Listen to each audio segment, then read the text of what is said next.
Welcome to Realtor Talk with Steph and Kel. Hey guys, Hi, I'm Stephanie Campbell. and I'm Kelly Dugan. Whether you're buying, selling, or just curious on the ins and outs of the real estate world, you've come to the right place. What are we going to talk about on this podcast? Everything, duh. You name it, we cover it. Tune in weekly as we bring you insightful conversations with industry experts, success stories, horror stories, and definitely some laughs along the way.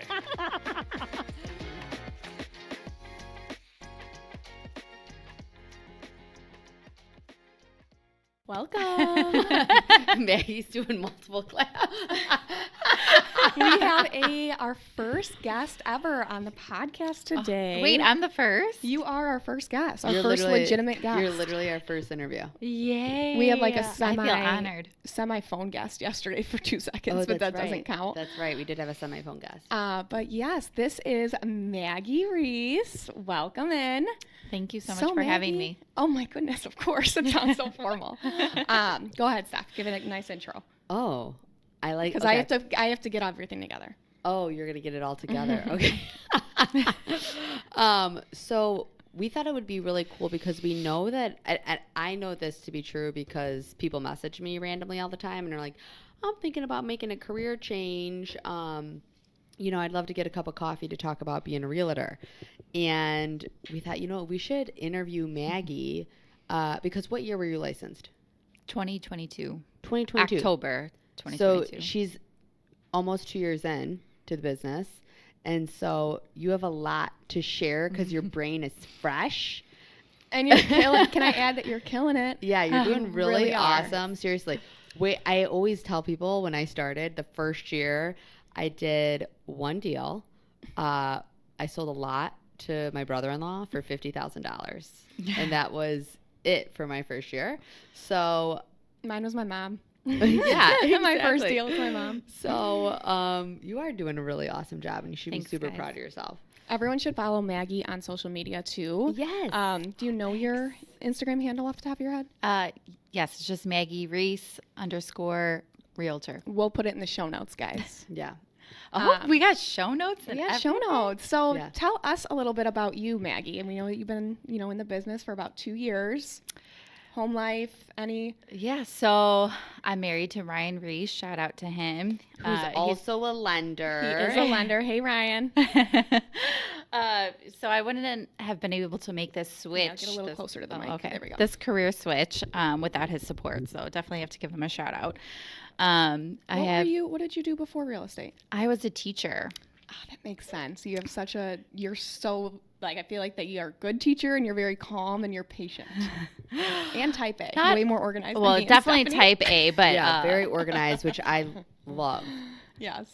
I mean, it definitely is harder working from home, being organized than being in a classroom. But yeah, so I was a teacher for 13 years before I transitioned. So it was definitely a scary jump, but it was a leap of faith, and I'm very happy that I made it. Why real estate?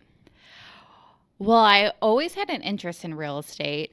My dad was a builder growing up, and I used to tag along, and I would be his helper cleaning because, type A came out and I cleaned. Love it. So I would always help him clean his houses. So I just always had interest in it, and I always wanted to own real estate, which I have not gotten to the investment part yet, but I would still love to own real estate, though? Well, yes, my house, but I would love to own some properties Love as it. well. So I actually reached out to Steph when I saw her story. 2 years ago, where she was looking for help. Oh, yeah. And you guys knew each other before this? So a little background. I went to high school with her husband. Oh, okay.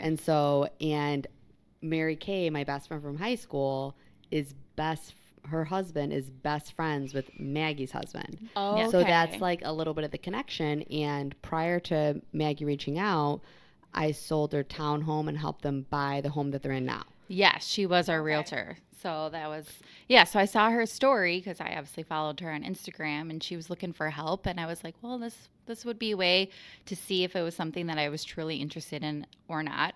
And I quickly wanted to know more and more. And then her and Kaylin were like, get your license.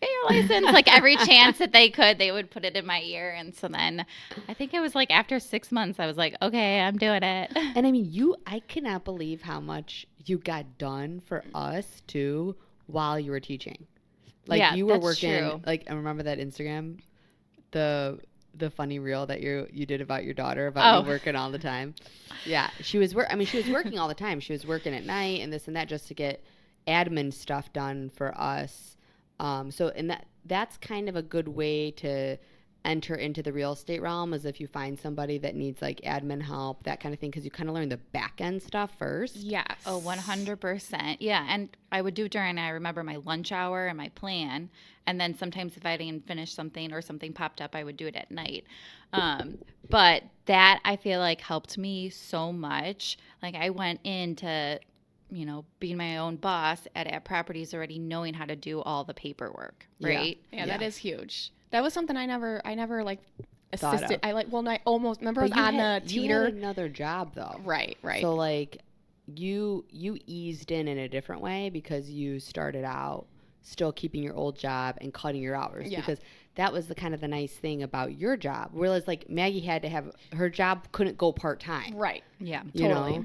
Like it was, because I think that's probably the hardest pill to swallow when you start this job. You literally start the job and make zero money. Oh, it Like is. there yeah. is like $0. You have to have somebody supporting you because you might not do your first deal for a year. And also, too, when you become, an agent and you hang your license at a brokerage, I think some people, and I think we've gone over this in an episode, have the misconception of like, oh, you're hired with App Properties. Here is 12 different listings from App Properties to you. Go and sell them. Like that is not how it works. Like No. you bring your own clients. Like, did you have a misconception of that? Is that what you're gonna say? No, because I was already, working for Steph and Kaylin. But I will say that's probably the biggest challenge is lead generation. Yeah. Mixed in with marketing. Those are my two biggest challenges. It's just, finding, okay, well, how can I market myself to get more leads, right? But And that is the hardest, especially in the beginning, and like because I don't have a referral base clientele yet, right? Because that comes with time, right? 100%. 100%. So you obviously started doing admin stuff for us. And then when you got eventually more busy, you're like, okay, I'm going to go real estate full time, like being a realtor full time. Because the hard thing is, and everybody goes through this, is even when I helped Kaylin at the very beginning when I was originally licensed, like I started dabbling in her social media and this and that because I had a marketing background first. Right. And I remember like going like, okay, wait a minute, I'm spending my time working on somebody else's marketing, like when I really need to be working on my own marketing. Yeah. And so there becomes this time where you like go from, okay, I'm going to jump from working on somebody else's business to working on my own business. Well, yeah, and that jump also was working on someone else's business and getting paid for it, and then working on your business, and it's a slow burn. Not You'll get paid for it one day. Like I really am a firm believer, and I feel like I remember just rolling my eyes when I heard that too in the beginning. Like if you put in the work, like it doesn't come tomorrow or even next week, but you will. And I feel like even thus far, you've seen that. Like even this year compared to next, like every year is growth. Yes. Yeah, 100%. every year is growth. Because, think about how much you've sold now compared to, like, year one. Right. Right? Like, it's crazy. And every time you do a transaction, you learn something new. Oh, Yeah. absolutely. Even me, I'm still... To this day. Yeah, every time you do something, you learn something. Right. Yeah. The education continues, and you have to be open to continuing your learning as well.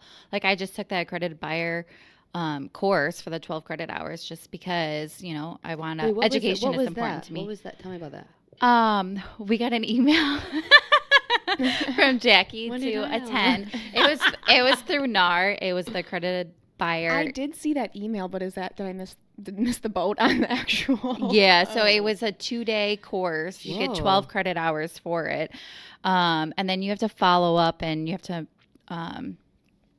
what do you have to do? You have to do obviously some paperwork and stuff, but then you can get like certified as an accredited buyer agent. Wow, that's kind of cool. Yeah. And was there any good nuggets that you learned during it?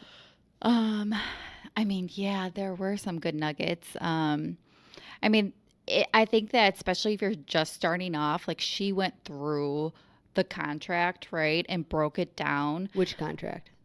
The buyer agreement or the actual like the 7.0? actual 7.0 like purchase Oh. agreement. Yes. So that like especially if you're someone that has never even because when you go through real estate school, they don't even go through that. Wait, that's another thing that we should touch on really quick is that literally real estate school has nothing to do about the real world. Oh, It yeah. lays Nothing this is to what, do. how I would always describe it is it lays the most basic of all basic foundations for you, and it gives you the very very slightest idea as to what the world of real estate dictionary is, because I do feel like there's a full-blown dictionary for real estate. Oh my gosh, Sure, yes. I think a lot of it is the logical stuff and it's a foundation. I feel But like the day to day, how to get a client, how to sell, none. I feel like you literally learn nothing in real estate school besides legal stuff that you Right. have our attorney for.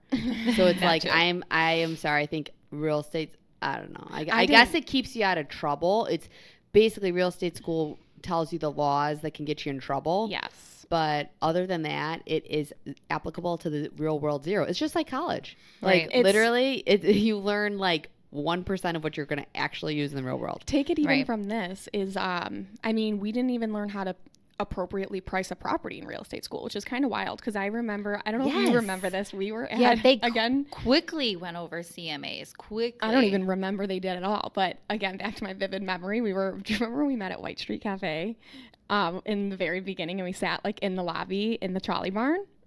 No. You don't, and you taught me how to do a CMA on the DMS, like how to do a comparative market I'm analysis. surprised you didn't come to my house. I don't know. I think we might have been still in the beginning phase. I don't know if you had invited me over yet. Maybe Like this my house was is really early. messy, and I was You like, weren't that close yet. I was trying not to be super embarrassed. This was early on. I feel like it was like a light switch though, where our comfort just went from 0 to 100. I don't know what flipped that.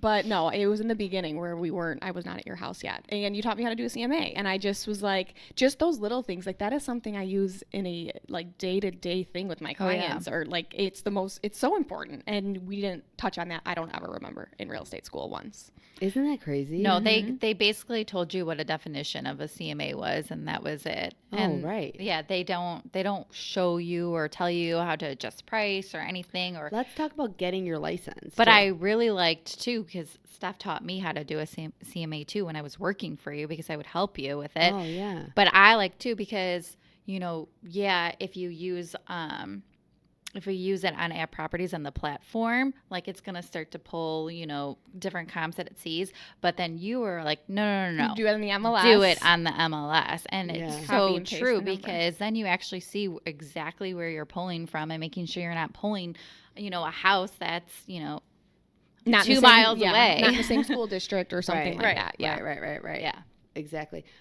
Now, when you got your license, because again, I'm imagining there's going to be some people that listen to this that are like, oh, I'm kind of thinking about getting my license. Mm-hmm. What was it like to study for, like, go to school, take the test, all that kind of stuff? Was it like super hard? Did you? I did study for it. So you hear that a lot of people don't pass it the first time. I did pass it the first time, but I did prepare myself for it. Yeah. I was going to the library every day, like leading up to the test after I finished the course and like studied. I made flashcards. I watched videos.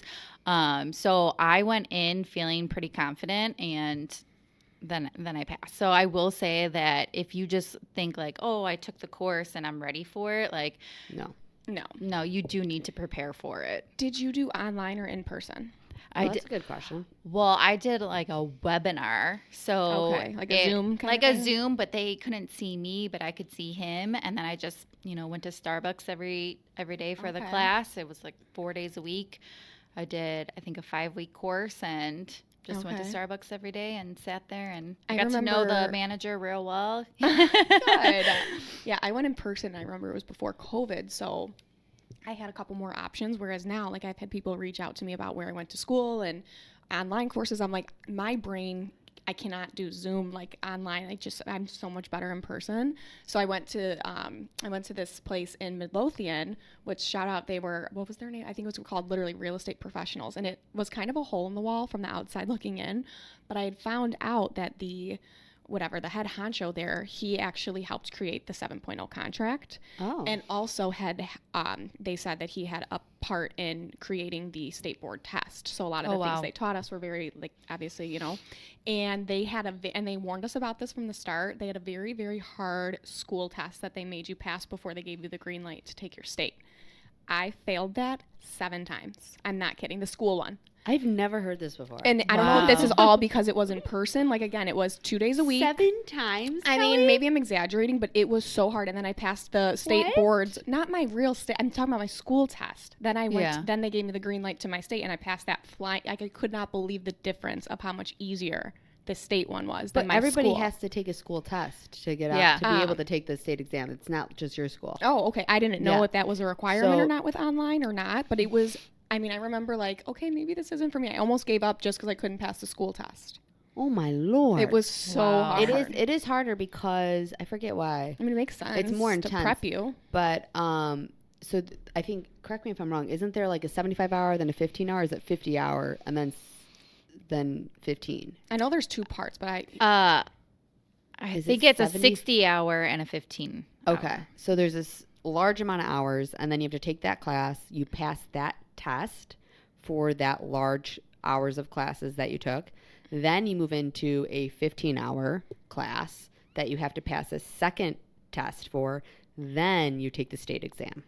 Right. Okay. So is how it was when I went. I don't know if that's right. And after I passed the exams through the courses, I gave myself 1 week to study, and then I went and took the state and national test because I wanted to do it too while it was fresh in my mind, right? I didn't want to wait a month or 2 months and then try to take it. Like, no, like I just passed the school exam. Like now while it's fresh in my mind, I'm giving myself a week to prepare, and then I went and took it. Yeah. And one thing with the test that I do remember, because I was honestly really always good in school, but like, you know, A/B student, but I will say like I could have applied myself a lot harder in school, but I didn't in high school, like that kind of school. But when it comes to just test taking in general, never been a fan. And I will say I remember with the real estate test, it was memorizable because what they did is they would give you scenarios in the questions, and the numbers were different. Like it wasn't like a definition or a vocabulary quiz. Like you had to understand the material to understand the scenario that they were presenting in the question. Right. You have to be able to apply it. Yeah. So like the study guide and like trying to, cause I am kind of a good like memorization, obviously understanding too, but there was like I just remember it being very, very, very hard. I mean the school test, not the state. So I guess don't call it information professionals. I thought the state test I remembered being more tricky because they would try to trick you. The thing is that you have to pick. This is the biggest piece of advice I could give to somebody going to take the exams, is that there is more than one right answer. Yes. It is the answer that is the most right. Yep. Which is bananas. But that's great. Honestly, I think I know we've talked about this before, but I think it should be harder to be a realtor. 100%. And I think that what they should do is have new agents have to shadow existing realtors for a certain amount of hours in order to be able to practice. Just like I'm just thinking how they do it with appraisals. Mm-hmm. I think that would... Or home inspections. Yes. That too. Yes, exactly. I think that would really help cut down on some of the craziness. Yes. That we see. No, I think that's a great idea because that's basically what I did was shadow you or turn to you for anything and everything. But imagine... Same, Maggie. But imagine just brand new off the press and having... You would just reach out to a managing broker about every question. No way. Right. Like it would Everyone needs a Stephanie. I mean, I just think a team, that's where, and same thing. I did the same thing for Kaylin. Like going through that is the number one reason that I did not like give up hope or just get overwhelmed or, because there's just so many things that you don't know. Right. And you don't know what you don't know until you start practicing. Yeah. Like and even now still, we're still learning things on every deal. Yeah. I still learn. And that's why it's hard. Like even when it comes to marketing stuff, like I was just trying to make like a really nice, like in-depth book for like sellers and buyers, and it's hard because everything is situational, and every deal requires something different, and every deal can come up with a new scenario that you've never dealt with before. So it is like I feel like we've said that a million times about how situational real estate can be. What else? What was the? Oh yeah, I wanted to ask you if it is what you thought it would be. Like, here, open your phone again. Sorry. What did you think being a realtor was going to be like versus what it is actually like? That's a tough question. I mean, I think I got a little dabble in it helping Kaylin and I. So you probably. So I got to see a lot of the backstory of it and got to see you in action, and I got to see all the paperwork, that's for sure. Maggie's like, I never wanted to see that paperwork again. And the marketing too, I got to see. But seeing it and then becoming your own business owner and then having to be responsible like yourself is definitely different. I think that going in, I was like, okay, I could do this. But I will say, Steph and Kaylin were kind of like, you can do what you want to do for teaching. Because I went through, that was I a leave hard teaching decision. or do I not leave teaching, right? And it was a very hard decision. That is. I left something that I did for 13 years, comfortable in. I was good at it. Pension. Every 2 week, paycheck coming in. Ryan and I had at that time 2 little girls, and then long and behold, got pregnant with another one. A boy. Yes. A wonderful gift. So but they said, you could do what you want and we'll support you either way. But, we do feel that if you want to be successful, you kind of have to go all in. So I decided to go all in. So at that time, though, I was working for Steph and Kaylin. And, having the kids at home and then getting pregnant and working for myself, working for them, and managing my kids. And so it was tough. It was probably a lot of mental stress. I think you took on a lot. I did take on a lot, but I feel like I also learned a lot. But I think that's, too, is becoming a realtor and becoming your own boss. You have to learn your constraints, right? You have to learn, your time management. You have to learn what has to be done now and what can be done later. Yes. Yeah. Because the thing was, I didn't want to take away all from family time too, right? Part of the reason I was staying home was also to be with my kids. So it was just, I didn't want to be at home and just put them on the TV the whole time too. So I had to really learn, okay, this is my working time, morning time before they get up. This is my working time, nap time. This is my working time when they go to bed. So I had to really figure out when it worked for me, unless something emergency came up or not. But so to go back to your question though, so like I was prepared, but I wasn't prepared because I was like, okay, like I'm my own boss, right? And I have to like figure managing all of this out. So I wasn't prepared though for the emotional roller coaster, right? I feel like this is everybody. Yeah, because I love to hear it. I saw you go through it, right? Yeah. And I would, you would talk about it with me, and I would see you in action sometimes, and talking to Kaylin. And I would see it, but I didn't feel it, right? Yep. Mm-hmm. Like I felt bad for you, but I didn't feel it. But then when it switched and I started to going through transactions and then managing everything, it was just an emotional roller coaster. Like, teaching, I was prepared to, I left a profession where it was an emotional roller coaster all the time. Dealing with parents and dealing with kids and seeing things and hearing their backstory. There was times I came home crying from school. So that is an emotional job. I mean, for like kids all day, like you get, you have your attachments with them as we would with clients in a way. And I'm sure that there's a ton of emotions in that job as well. 100%. So I was like, I can do this, right? But this is just a different kind of emotion. And it just, you get very attached to your clients, and if something falls through, it's like you kind of have a heartbret for them, right? 100%. Or if they don't get you're in a multiple bid situation and you don't get the house, or I'm working with a VA loan right now with a veteran, and he's just we're under contract, things are moving along, But has not been easy. It has not been easy. And really quick shout out. I think we should do a quick VA shout out like that. Like I think I want to go be better about going out of my way to it. Like those are veterans, and they really they're when you're doing a VA loan over a conventional loan. Unfortunately, a conventional loan looks more appealing to a seller than a VA loan that requires a little bit, Well, it's all because of the appraisal, right? Because just like an FHA loan, a VA loan, the appraiser can come back and say, okay, this, and this needs to be done before closing. And so the seller's scared of that, right? Especially if there's multiple offers. They're like, I don't want to deal with that. And I just want someone to make it easier because I hear that a lot. Like, it's sad. Like, they're given that perk because they fought for our country. And then it's like multiple offers, VA, no. It's like, no, I don't know. I know that is so wrong. It's terrible. And I will say another good tidbit about Maggie is because her husband is a lender, I feel like you do have, like, you're literally living with somebody that you can constantly ask questions to. And, like, I feel like you know a lot on the loan side, which is, like, a great perk. So just, like, that's a little advertisement. Yeah. No, for sure. Because you have, like, that a little bit, like, extra layer of education. Yeah, I do turn to him a lot, too. But, that was the thing with the VA loan, right? Is we kept getting into multiple offer situations and would lose every time. And we would go over asking and we would do as is and we would do an escalation clause. But with a VA loan, as is was never truly as is because it just depended on the appraiser. But also, is as is really ever as is anyways? But, no, right, exactly. So we were hitting that challenge. And so finally I turned to my clients and I was like, guys, we have to approach this differently. We cannot be going off after houses that just popped on the market. I'm like, we need to go after ones that have been sitting.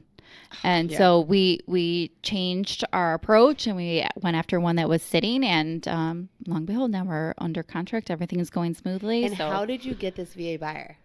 I got this VA buyer from a referral. I know, but why did that agent give you a referral on this VA buyer? Because I think that's a good.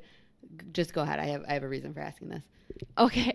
Well, actually, so I got this referral from another agent with EXP who you connected me with for another. What? Oh my gosh! Yes. Was it the one Tyler. With the? It was Tyler? Yes. Oh my gosh. Shout out to Tyler. He just had a baby. Shout out to Tyler. Molly. He did just have a baby. So I love Tyler. But he referred me to clients before this and I found them a home and he was working with them for 2 years. And then you reached out and was like, hey, we have someone and I yes, how long ago was this? They closed December. So that was the first people that he referred me to. So they closed in December. So then he reached out to me with them because he was just like, listen, he was like, he went on vacation and asked if I would help with any. I love that you're working with Tyler. I did not know this. Yeah. This is like my recruitment for Tyler. I've been saying this for how many years? Come on, Tyler. Oh, yeah. See, I know. It's better over here. So he went on vacation and was like, hey, do you mind helping out with some showings? I'm like, absolutely not. So I took these clients out one time when he was gone. And then shortly after, he was just like, they have a VA loan. It's a tough situation. No one wants to accept it. Do you want these clients basically? Because he's invested enough time that he was just like, do you want? And I was like, yeah, I'll take on the challenge. So I just got them. It was like a take on the challenge moment, Yeah, it was a take on the challenge moment. Yeah, so I officially took them over, I think, in May. And now we're under contract and we're supposed to close next week. That's now, awesome. The other cool thing is, I'm going to say one other story about this, is not these people, but you also picked up buyers from my open house. You don't have to say names, of course. I did, and we just closed this morning. They just closed this morning. Woo-woo. And Maggie, I will say, fire. How many realtors did they interview before that? I was their third realtor that they worked with, not just interviewed with. Yeah, you're right. Third realtor that they worked with. And I picked them up at your open. I worked your open house, and I picked them up. That was in April, right? Yeah, it was in April. Yeah. And then so 3 months later, they're in their dream home. This is their third agent that they've worked with. Both of the previous ones failed because they were a difficult client. And like I was telling Maggie on the phone, I was like, this is a good story to be saying on the podcast because Kelly once said something that stuck out to me because I was saying we were talking about how do you pick a realtor. It might have been our first episode, actually. It was one of our first ones on how to pick a realtor. And I was saying, like, one of the things I said was experience or somebody on a team if they're new. And I just want to say, like, Kelly was telling a story. I kind of disagreed a little, but like not fully, but yeah. Yeah, but Kelly was telling a story that like she basically busted her ass at the beginning of like, not that you don't now, but in a different kind of way. Like, it's different you have obviously so much more bandwidth to bust your ass when you have 1 or 2 clients versus, 10, 15. Yeah, like exactly. it's just. I'm saying that like in that scenario, I probably would have just been like, okay, I can't with these people. Exactly. Well, and that's why like Tyler's been an agent longer than me too, which is probably why like because you do get to that point where like you feel like you can't give that client your 100% you have to prioritize. Yes, you can't be everything for everybody. You have to, just like with your time, you have to prioritize your time. So I'm saying like this is just a shout out to Maggie because like this was not an easy feat. And for two people within like a few weeks of each other that you're bringing to the closing table that literally elsewise would probably still be floating out there and still not have a house if it weren't for you specifically. And they were tough deals too, so that's just laying they again. Were. Like get those. That's like a 17-star reveal. Yeah, yeah, for sure. Like, they were looking for a year. They have been living with their in-laws for a year, and they have 2 little kids. And I'm telling you, this is why the realtor is not going anywhere, because there is not a snowball chance in hell would they've been able to do that on their own. Just freeballing in the market. They needed Maggie to find them something and to negotiate it and get like push this along over the closing table. Put the pieces of the puzzle together and get you to the closing table. Like that's always the biggest thing too, because we even talked about that in that one podcast, how we're in 2024. The speed of information at our fingertips is obviously like something a human can't even, so 9 times out of 10, the house that we're going to see, it could have been sent to you or you could have seen it elsewhere. Not saying that I think the realtor of finding you the house is kind of not as much anymore. That's not what we're here for. And I think it's hard to explain to people. Like, well, I'm just going to go online and find a house. I'm like, yeah. Go ahead. Yeah. I literally did that to the point. Yeah, I'll talk to you in 6 months. You know what I mean? Like, I'm like, okay. No, totally. Wow, good for you, Maggie. I know. When she was telling me that yesterday, I'm like, hell yeah.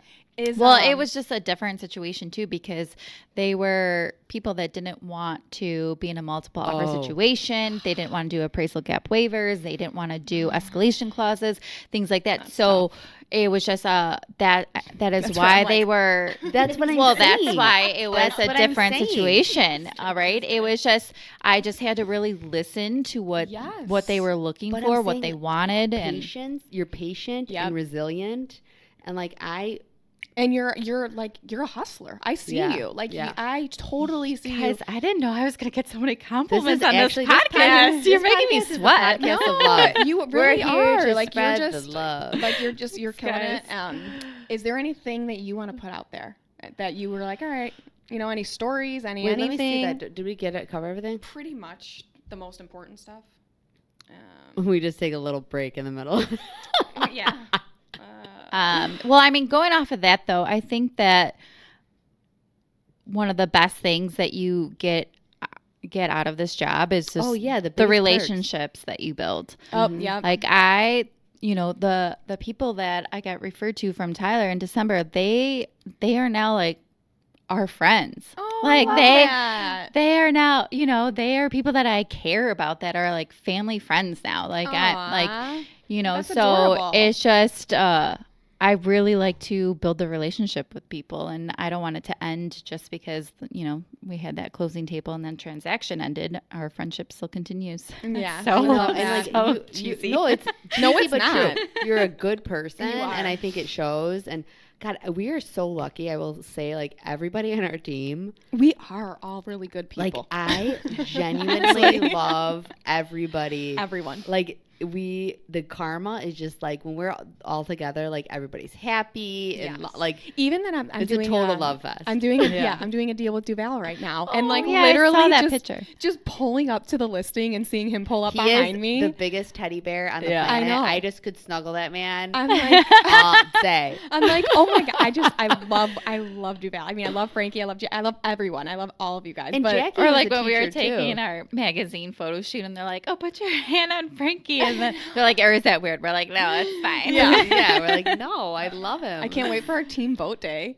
Oh my gosh! I know we have a fun day coming up. Reason number 879 as to why you should be on the gold group. We're going on a boat. Oh, well, I That's will a good say reminder. I too, should just start dieting. Yeah. just like going back to just advice or whatever is Oh, like you yeah. said, if you're not going to join a team, like just find someone that you can kind of turn to as your mentor, right? 100%. Because I think that you need someone, like you said, everybody needs a Stephanie. You need someone that you can Yes. turn to. And what I tell my clients to is I'm honest and I'm transparent to them. I tell them like, you know, I'm only about 2 years into this career, and I tell them I was a teacher before, and I'm not trying to hide it and be like, oh, I've been doing this for 10 years. No, Like, right. No, I'm honest with Well, them. 2 years is, I mean, it's not 3 months. Right, Yeah. right, But I right. tell them too that like, hey, if there's something I don't know, I will find the right person and find out. Yeah, Yeah. 100%. Right? Like I'm not, I'm not going to pretend that I know everything because No. I don't. I'm still learning. And like you said, every transaction I'm still learning. But if I don't know something, then I'm going to turn to someone that does, usually Stephanie. I'll be the first person to be like, honestly, I'm not sure. Let me call my attorney really quick and I'll get back to you. Like, I mean, Well, I'm the and first to. I'm I like, think that's where "Don't put people that get on me." themselves in trouble is they pretend. There's a famous quote by some famous author that's like, "What's worse, a man that knows everything or a man that pretends to know something?" We'll have to find it. But my point is that that's where realtors or salespeople get themselves in trouble a Oh, lot. yeah. Is pretending something like they know because they want to like fake it till you make it, and then, like they get themselves in trouble. I just had a deal fall apart over this. Literally, I mean, this is crazy, but a realtor put in the MLS that this townhome was built in 2017. It was built in 2005. You guys, I called her. It was just a total nightmare, and the pretending and yeah. Anyway, the deal fell apart because of it, but Wow. I know. And she's like the stories that she was like making up is like how about sorry I effed up? Yeah. Right. You know what I mean? Oh my gosh. Like Right. that's the appropriate response. Yep. Not like then she's going to the assessor's office and they have a record. I'm like, the mechanicals are from 2005. The roof looks like it's like ready to go. Like don't Yeah. tell me that. Yeah. Anyway. Or I mean, I did just mess up on this deal that we just closed on. I mean, it was over a wine fridge, but I didn't take them on the showing to see this house because I was actually in California. So I had another agent show them the house. And so then when we were writing up our offer, I didn't realize there was a wine fridge and didn't mark it in the contract, right? So Okay. then when we were doing the inspection, I noticed the wine fridge and I was like, oh my gosh, you guys, I didn't know that there was a wine fridge. I didn't put it in the contract. And I reached out to the agent and said, hey, like, I didn't realize this. Do they plan on keeping it or can my clients have it?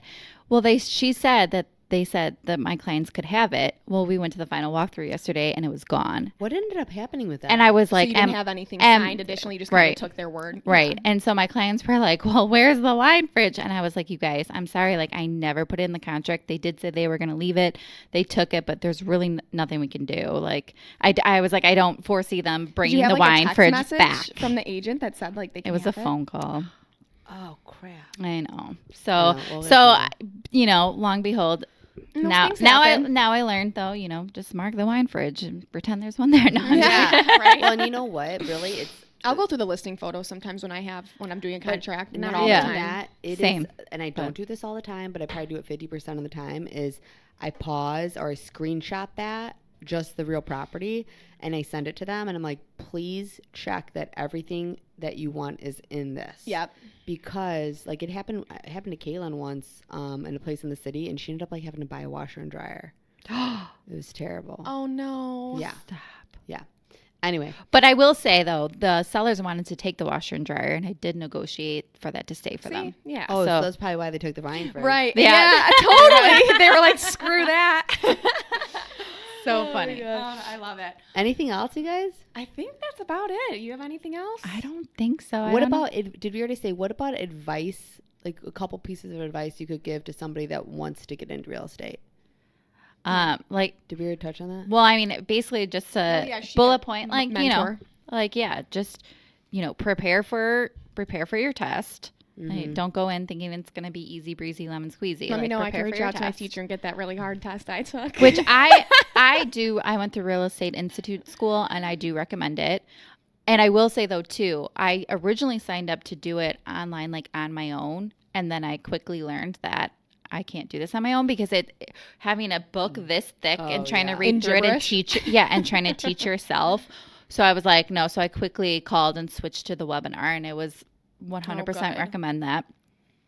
So I will say prepare for that. Second is either join a team, be an admin, or find someone that is successful in the brokerage you want to be in, and kind of go under them and follow them, because that's how you're going to learn. Yep. And I would say too, people need to prepare financially. Yep. Yes, that's For why the that's why I drought. also said, like, shout out For to the Brian, drought. because I wouldn't have been able to make this leap from education to real estate without him supporting our family, Yeah. Right. because like you said, I mean, 100% I'm proud of what I did last year, but it's nowhere compared to being able to, like, I would not be able to support our whole family on my income right now. So No. You will, though. You Yes, wait. you will. You wait, sister. You will. All right. Well, thank you so much for Okay. coming on. We love you thanks so for much. having We me, love you. guys. I love you guys. 1, 2, 3, gold group. All right. Bye, everyone. Thanks, guys. Bye. Thanks for listening. Tune in weekly for new episodes. Follow the link in the show notes to answer our survey and have your topics talked about on Realtor Talk with Steph and Cal. Thanks for listening. Until next time. Bye. Ciao.